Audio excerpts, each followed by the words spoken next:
안녕하세요. 절세가인의 김하나입니다. 오늘은 부부간의 금전거래에 대한 내용에 대해 다뤄볼까 합니다.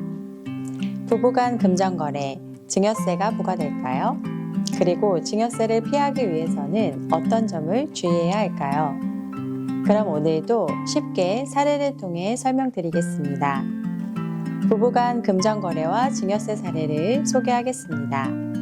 남편 A씨는 3년 동안 자신의 급여 13억 원을 배우자인 B씨의 계좌로 송금했습니다. 국세청은 이를 증여로 간주하고 B씨에게 증여세를 부과했습니다.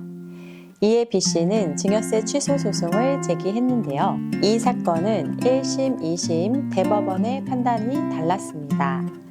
이제 각 판결을 살펴보며 이 사례를 분석해 보겠습니다. 1심 판결 증여세 부과 적법. 1심 판결에서는 법원은 국세청에 손을 들어주었습니다.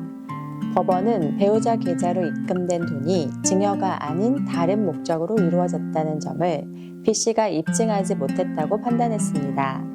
따라서 증여세 부과가 적법하다고 판결했죠.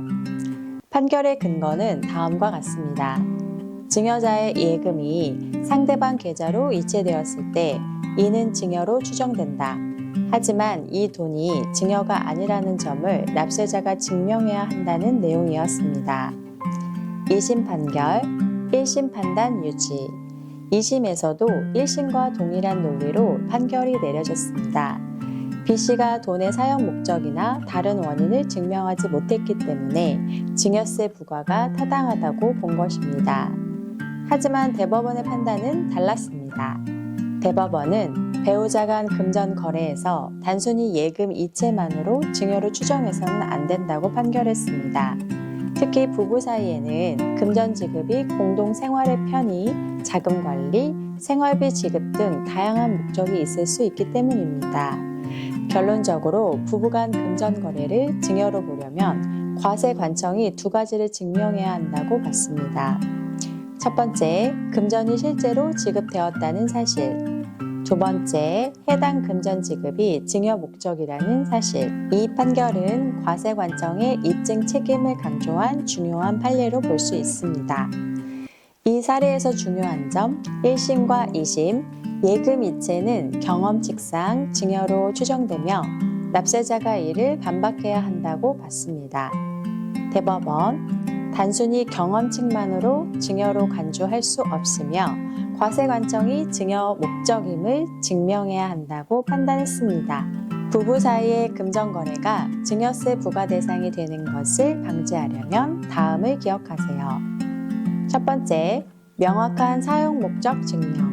금액이 생활비, 자금 관리 등의 목적으로 사용되었음을 명확히 입증할 수 있어야 합니다. 송금한 금액의 사용 내역을 꼼꼼히 기록하세요. 두 번째, 공동생활의 편의성 강조. 배우자 계좌로 송금한 이유가 자금 관리나 생활비 지급이었다는 점을 소명해야 합니다. 세 번째, 증빙자료 보관. 금전거래 시 작성한 메모, 계약서, 지출 증빙 등을 보관하여 소명자료로 활용할 수 있도록 준비하세요. 오늘은 부부간 금전거래와 증여세 문제를 다뤘습니다. 대법원 판례를 통해 단순히 배우자 계좌로 송금한 사실만으로는 증여세 부과가 어렵다는 점을 알 수 있습니다. 하지만 금전거래의 사용 목적과 내역을 명확히 해야 증여로 오해받지 않는다는 점 꼭 기억하세요. 지금까지 절세가인의 김하나였습니다. 감사합니다.